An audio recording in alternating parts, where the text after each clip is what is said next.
মাসআলা যিনি জানে ওই মাসআলা মোতাবেক যদি আমল করে, আর যে জানে না উনি যদি 1000 রাকাত নফল নামাজ পড়ে, যে সওয়াব হবে তার থেকে লক্ষ কোটি গুণ সওয়াব ওই ব্যক্তির হবে যিনি মাসআলা জেনে একটা আমল করেছে। বলেন সুবহানাল্লাহ।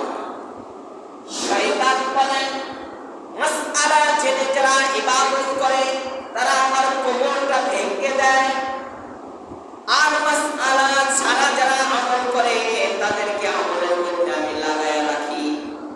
কারণটা হলো তারা আমলগুলো কাজে আসবে না। কি আসবে না? কাজে আসবে না।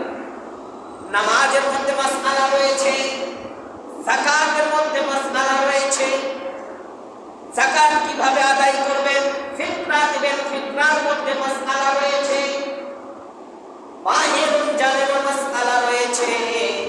এইভাবে শরীয়তের বিধানের প্রত্যেকটা বিধানের নিয়ম কানুন নিষেধ পদ্ধতিকে মাসআলা বলা হয়, সমস্যার সমাধানকে মাসআলা বলা হয়। এখন যদি আপনাকে প্রশ্ন করা হয় রোজার ফরজ কয়টি, এই প্রশ্নটা হলো মাসআলা। রোজার ফরজ কয়টি আপনি যা বলবেন এটা হলো সমাধান। এটা কি সমাধান? এখন রোজা রাখতেছি, হজ করতেছি, যাকাত দেই আমি, এরপরে নামাজ পড়ি, কিন্তু নামাজের রিয়াজ জানি না। ঠিক কিনা বলেন? আমি ফজর করি না, জোহর করি, আমার জানা নাই। সানা করি না, দরুদ করি, কোথায় কোনটা করতে হবে আমি জানি না। তাহলে আপনার নামাজ আর যিনি জেনে শুনে নামাজ পড়ে এক সমান হবে না? এক সমান হবে না, কখনো না, কখনো। এই জন্য মাসআলা মোতাবেক আমরা আমাদের গ্রামের ভাষায় বলি যে যদি তরকারিটা ভালো হয় অল্প তরকারি যথেষ্ট। কথা বলুন আমার সাথে, ঠিক কিনা বলেন? আর তরকারি যদি ভালো না হয়, ব্যাপক তরকারি সামনে দিলে আপনি রুচিসম্মত খাবার খেতে পারবেন না। তেমনি ভাবে ইবাদত যদি ভালো হয় অল্পতেই যথেষ্ট। আর যদি ভালো না হয়, আপনি সারা রাত নফল করবেন, রোজা রাখবেন, হজ করবেন, যাকাত দিবেন, আপনি তো জানেন না রকম বিধান কোনো কিছু, তাহলে আপনার ওই নামাজ আর ওই রোজা আর ওই যাকাত মানুষ দেখানো হবে। কিয়ামতের ময়দানে এগুলো কুটলা করে আপনাকে নিক্ষেপ করা হবে জাহান্নামে। বলেন নাউজুবিল্লাহ। মাসালা জানার প্রয়োজন আছে ভাই? কথা বলুন, আছে কিনা? আমরা রোজা রাখতেছি কত কষ্ট করে, কিন্তু এই রোজাটা নষ্ট হয়ে যাচ্ছে। আমি জানি না মাসআলা, ডাক্তারকে জিজ্ঞাসা, ডাক্তারও জানে না। আমি ইনজেকশন মেরে দিচ্ছি, সেলাইন করে দিচ্ছি, আমার রোজা শেষ। ঠিক কিনা বলেন? এই মাসআলা জানার প্রয়োজন আছে আমাদের। যে ভাইরা আসে নাই, আমরা পৌঁছায় দেব। রোজার ফরজ 3টি। একটু কথা বলুন আমার সাথে, রোজার ফরজ কয়টি? একটু উচ্চস্বরে বলেন, রোজার ফরজ কয়টি? জিজ্ঞাসা যদি কেউ করে আপনাদের জানায় দিবেন, রোজার ফরজ হলো 3টি। রোজার ফরজ কয়টি? 3টি। যেরকম ওযুর ফরজ কয়টি? ওযুর ফরজ কয়টি? 4টি। কয়টি? 4টি। গোসলের ফরজ কয়টি? নামাজের বাইরে ভিতরে ফরজ কয়টি? 13টি। কয়টি? 13টি। ওযু ভঙ্গের কারণ আছে, নামাজ ভঙ্গের কারণ আছে, এরকম বিধান বলা হয় এগুলো। হজের ফরজ আছে, হজের ওয়াজিব আছে, সুন্নাত আছে, তেমনি ভাবে রোজারও ফরজ আছে। রোজা কি আছে? ফরজ। এতদিন আপনারা অনেকেই জানেন নাই রোজার ফরজ কয়টি। রোজার ফরজ কয়টি? 1 নাম্বার হলো নিয়াত করা। 1 নাম্বার কি? কথা বলেন আমার সাথে, আমি আজকে আলোচনাই করব মাসআলা। 1 নাম্বার কি? আপনি কি রোজা রাখবেন, নফল হতে পারে, ফরজও হতে পারে, তাহলে একটা নিয়াতের প্রয়োজন আছে কি না? আছে। 1 নাম্বার কাজ হলো নিয়াত করা। 1 নাম্বার কাজ কি? নিয়াত করা। নাম্বার 2 স্ত্রী সহবাস, যেটা বলা হয় মিলন, এই জাতীয় কাজ থেকে বিরত থাকা। মনে থাকবে?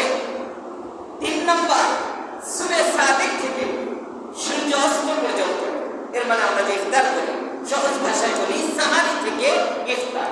সাহারি থেকে ইফতার পর্যন্ত না খেয়ে থাকা, অনাহারে থাকা, উপবাস থাকা।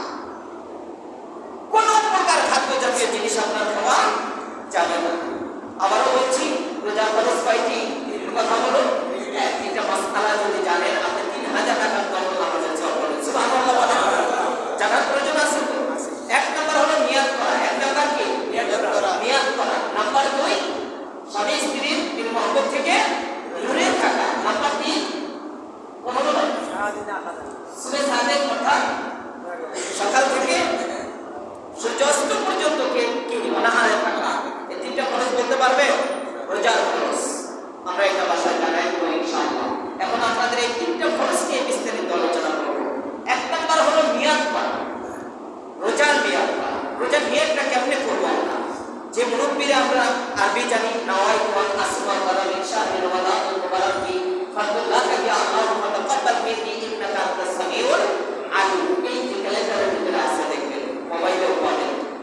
নিয়াত, আরবি নিয়াত। এখন যদি আপনি আরবি না পারেন তাহলে কি, আমি রমজানের রোজা রাখবো, আজকে রমজানের রোজা রাখবো, এটা মুখ দিয়ে বলবেন না নিয়াত করবেন, দুইটা মাসআলা। ফকিহগণ বলেন যে কলবের ভিতরে যে তার একটা নিয়াত, এটা তো আছেই, একটু ইশারা দেওয়া, আজকে রোজা রাখবো ইনশাআল্লাহ, আজকে রোজা রাখবো, একটু বলতে কষ্ট হবে আমাদের না, এই শব্দটা বলা হলো ফরজ, এই নিয়াতটা মনের ভিতরে নিয়ে আসাটা হলো ফরজ, ইরাদাতুল কলব, আপনার কলবের ভিতরে কল্পনা নিয়ে আসাটা হলো ফরজ। বুঝে আসছে এটা? এখন প্রশ্ন হলো হুজুর যে নিয়াত করা ফরজ, এটা কখন পর্যন্ত টাইম আছে? প্রশ্ন আছে কিনা? কালকে প্রশ্ন করেছে এক ভাই আমাকে, হুজুর আমি সেহরি খেতে পারি নাই, ঘুমিয়ে পড়েছি, ঘুম থেকে উঠে দেখি যে 10টা বাজে, কি করতে পারি? এমন হয় কিনা বলেন? হতেই পারে স্বাভাবিক ক্লান্তির কারণে বা ঘুমের কারণে। আপনার নিয়াত আমাদের হানাফি মাযহাবে, আবারও বলছি হানাফি মাযহাবে আপনার নিয়াত হলো দুপুর পর্যন্ত, মানে সূর্য যখন দুপুর বলি আমরা, যখন 12টার পরে ঘুরে যায় এই পর্যন্ত অথবা 11:30 পর্যন্ত আপনার এই নিয়াতের সময়, কিন্তু এর ভিতরে খাওয়া দাওয়া করা যাবে না। কি করা যাবে না? ঘুমিয়ে পড়েছেন, ঘুম থেকে উঠে দেখেন 10টা, আপনি ওই সময় নিয়ত করে ফেলবেন যে আজকের দিনে আমি রোজা রাখবো, আজকের দিনে রোজা। আর যারা আমরা সাহারি খাই, সেহরি খাই, তারা তো ওই সময় একটা কল্পনা জল্পনা আসে যে আমি আজানের আগেই আমার শেষ করতে হবে, এই যে আজানের আগে শেষ করতে হবে মনের ভিতরে ঘুরতেছে রোজা রাখবো, সাহারি খাবো, এটাই আপনার নিয়াত। এটা কি বাংলাদেশের নিয়াত? আমাদের দেশে রমজান মাস ছাড়া এভাবে সেহরির খাবারের কোনো অনুষ্ঠান হয় না, সৌদিতে হয় তাহাজ্জুদের আজান, এই জন্য তাদের পরিষ্কার ভাষায় বলতে হবে। আমাদের দেশে সাধারণত রমজান মাস ছাড়া কি হয় না, তাহাজ্জুদের আজান হয় না। বুঝে আসছে মাসআলাটা? এখন এটা হলো রমজানের নিয়াত করা আপনার খরচ, 12টা পর্যন্ত অথবা 11:30 পর্যন্ত আপনি নিয়াত করতে পারবেন। সুবহ সাদিক থেকে ফজরের আজান থেকে শুরু করে নিয়ে আপনি 12টা পর্যন্ত নিয়াত করবেন, এটা রোজার ফরজ হানাফি মাযহাব। আর অন্য মাযহাবে হলো আজানের আগেই নিয়াত করতে হবে, আজানের আগে নিয়াত করতে হবে। আসুন রোজা কয় প্রকার এটা আমরা জানি। একটা রোজা হলো ফরজ রোজা, এই ফরজ রোজাটা হলো 2 প্রকার। ফরজ রোজা কয় প্রকার? কথা বলুন একটু, কয় প্রকার? 2 প্রকার। কিভাবে? মাহে রমজানের রোজা, মাহে রমজানের এই রোজাটা যদি না রাখতে পারে তাহলে কাজা হবে, কাফারা হবে, কাজা হবে, কাফারা হবে, এই 2টা রোজা, এটা হলো ফরজ রোজা। আরেকটি রোজা আছে ওয়াজিব রোজা। ওয়াজিব রোজা হলো আপনি নিয়ত করেছেন আমার ছেলে যদি সুস্থ হয় তাহলে আমি রোজা রাখবো, এটা হলো 2 প্রকার। কয় প্রকার? 2 প্রকার। নিয়তকে নির্দিষ্ট করা অথবা অনির্দিষ্ট করা, যেমন আপনি বললেন আমি 10 তারিখে রোজা রাখবো, অথবা বললেন আমি রোজা রাখবো, কি রাখবো? রোজা রাখবো। আমার ছেলে যদি সুস্থ হয় আমি নিয়ত করেছি যে আমি রোজা রাখবো, কিন্তু আপনি বলেন নাই 10 তারিখে বা শনিবারে রবিবারে, নির্ধারণ করা হয় নাই, এইটা অনির্দিষ্ট নির্দিষ্ট, এটাকে ওয়াজিব রোজা বলা হয়, মান্যতের রোজা, মানসিকের রোজা, নিয়াতের রোজা। বুঝে আসছেন? যে গ্রামে যেই ভাষা বলে, আমাদের তো মাসআলা রোজা লাগবে এই জন্য। এরপরে হলো নফল রোজা। কি রোজা? কথা বলুন আমার সাথে একটু, কি রোজা? নফল রোজা। রোজা কয় প্রকার? কয় প্রকার? 3 প্রকার। কয় প্রকার? 3 প্রকার। কথা বলুন কয় প্রকার? 3 প্রকার। 1 নাম্বার কি? ফরজ রোজা, 2 নাম্বার ওয়াজিব রোজা, 3 নাম্বার নফল রোজা। ফরজ রোজা হলো 2 প্রকার। ফরজ রোজা কয় প্রকার? সঠিক সময় না রাখতে পারলে কাজা, সঠিক সময় না রাখতে পারলে কাজা, মাহে রমজানের রোজা। এরপরে ওয়াজিব রোজা 2 প্রকার। ওয়াজিব রোজা কয় প্রকার? 2 প্রকার। মান্যতের রোজা, অর্থাৎ মান্যতটা নির্দিষ্ট হবে অথবা কি হবে? নির্দিষ্ট, দিন নির্দিষ্ট হবে না। বুঝে আসছেন এটা? এরপরে নফল রোজা। নফল রোজা হলো কয়েক প্রকার। নফল রোজা কি? কয়েক প্রকার। এর মধ্যে আমরা শুনি কিছু ধারণা নেওয়ার জন্য, যেমন শবে বরাতের রোজা, আশুরার রোজা, আছে কিনা বলেন? এই জাতীয় বিশেষ দিনগুলোর রোজা, এই রোজাগুলো নফল কিন্তু খুবই গুরুত্বপূর্ণ, খুবই গুরুত্বপূর্ণ রোজা। এরপরে নফল হলো এমনি রাখা, আমাদের মা বোনেরা রাখে, হঠাৎ হঠাৎ নফল রোজা রাখে, রাখে কিনা বলেন? আরেকটা নফল রোজা হলো খুব গুরুত্বপূর্ণ, নবীজি রেখেছেন আইয়ামে বীজের রোজা, মানে হলো মাসে 3 দিন, 13, 14, 15, 13, 14, 15। তাহলে নফল রোজার এই যে প্রকার ভেদগুলো, এটা হলো বিক্ষিপ্ত ভাবে, এটাকে নফল। আপনি যদি রাখেন সব পাবেন, না রাখলে কি নাই? একটু কথা বলুন। গুনাহ নাই, কি নাই? গুনাহ নাই। ওয়াজিব রোজা আপনার রাখতে হবে। ওয়াজিব রোজা কি? আপনি নিজের উপরে জুলুম করেছেন যে আমার ছেলে যদি সুস্থ হয় আমি রোজা রাখবো, ঠিক কিনা বলেন? ছেলে তো সুস্থ, এখন রোজা রাখতে হবে না? আল্লাহর কাছে আপনি কি করেছেন? ওয়াদা করেছেন, দায়বদ্ধ হয়েছেন। এটা আপনি আল্লাহকে অফার করেছেন যে আল্লাহ তুমি সুস্থ করো, আমি জামানত হিসাবে রোজা রাখবো।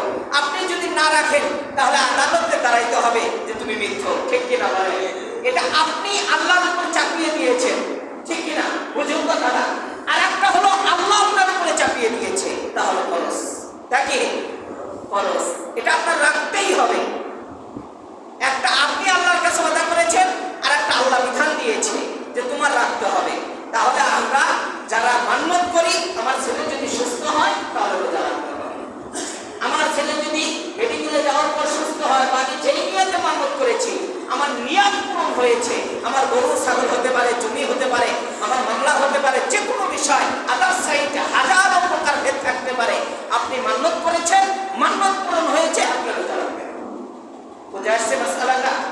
এখন আসুন যে আমরা যে ফরজ রোজা মাহে রমজানে পেয়েছি, এই মাহে রমজানের রোজাটা নিয়ত করতে হবে সুবে সাদিক থেকে দ্বিপ্রহর পর্যন্ত, 12টা পর্যন্ত।